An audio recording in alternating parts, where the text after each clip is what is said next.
What's up, guys? PJ here, bringing you another Raw review.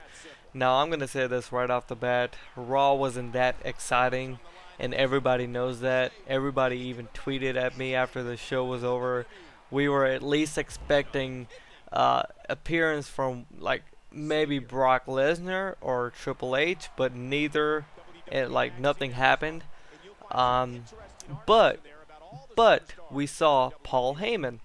Now, I have to say this: the crowd was not into Paul Heyman because, as you guys already know, we live in a new era now.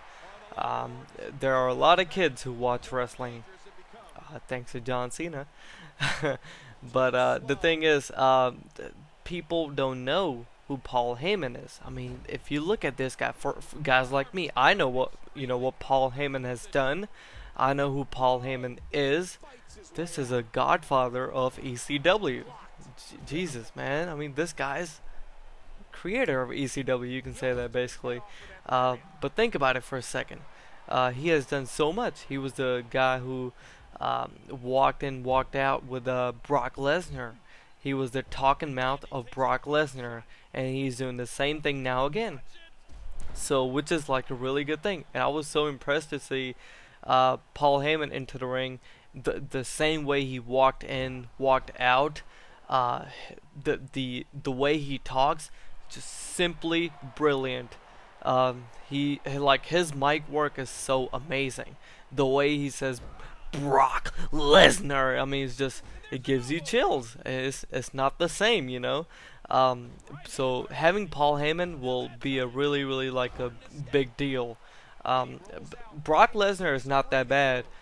He has learned. I mean, back in the day, he was like really bad on mic. I mean, he still is, but the thing is, his looks are really intimidating.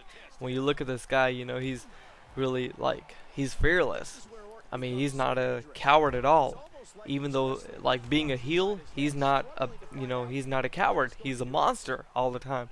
That's the whole theme behind, a monster character.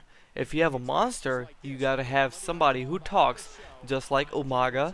Umaga was a monster, or he was playing as a monster heel, and he had Armando Estrada or somebody, it wasn't it, whatever his name is, and he was this talking piece of mouth or whatever, and that's what Paul Heyman is going to be doing. So the deal is this. Let me break it down for you. When Brock Lesnar signed a contract, it's a year-long contract from what I've heard.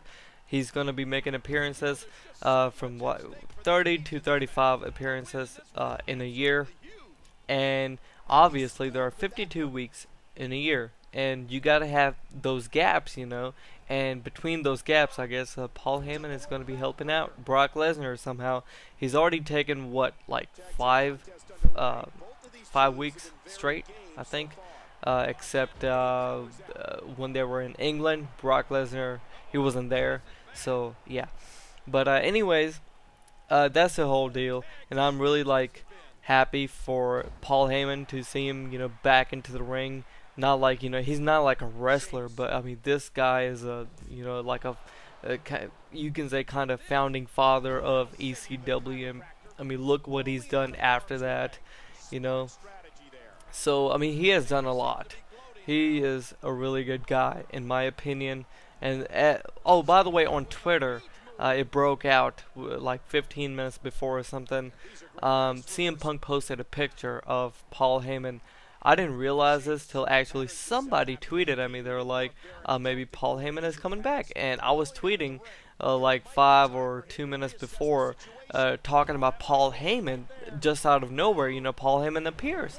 And I didn't know the fact that Paul Heyman was going to show up. I was just like randomly talking, and he showed up. And I was like, oh my god, what a coincidence. I was talking about him. So I think it's a really good thing to have Paul Heyman, because he can cut some really good promos. And we need that. We need that in this era. We don't get to see, guys cutting good promos. Like Jericho and CM Punk, they're the only two who can cut like really good promos. The Rock doesn't show up every time, so he doesn't include in this. And I don't know how long is going to be Jericho staying, in WWE for right now. Um, but Jericho makes a really good example, like as a veteran, to teach all these other guys, all the or how to wrestle a really good match. So, which is why CM Punk is going on against, well, he's going on against Daniel Bryan now. So they're really two good wrestlers. So I don't know what's going on with the whole John Laurinaitis John Cena thing. I can't wait to see what's gonna happen next week, 'cause it looks like they just dropped everything and just like focused on like one main storyline last night. It's just weird. Even the whole Brock Lesnar thing wasn't even like really that important, except Paul Heyman appeared. He got like a really shitty, reaction. I was like surprised. I'm like, what? But yeah, that's the answer. People don't even know who Paul Heyman is. Whoever there were in the crowd, most of the people didn't know that. But I still heard the EC Dub chant, so which is pretty awesome. But in my opinion, Raw sucked, except the you know Paul Heyman part, and that's pretty much it. Oh yeah, the Jericho, Sheamus, Randy, Alberto match was decent, I thought, because they had Jericho in a match, and Jericho and Randy Orton, they're kind of awesome, you can say that. And that's pretty much it. Next week we are going to see Triple H live in action. He's probably going to be wearing a sling. So I don't know what's behind the sling thing. John Cena is wearing one too, or whatever. Who knows what's going to happen. But then again, I'll see you guys next time. Please be sure to post comments about Raw. What do you guys think? And I'm sorry, I don't really have nothing else to say. The Raw was just like, it's laid out there. You can watch it. There's nothing to talk about except Paul Heyman, and that's it.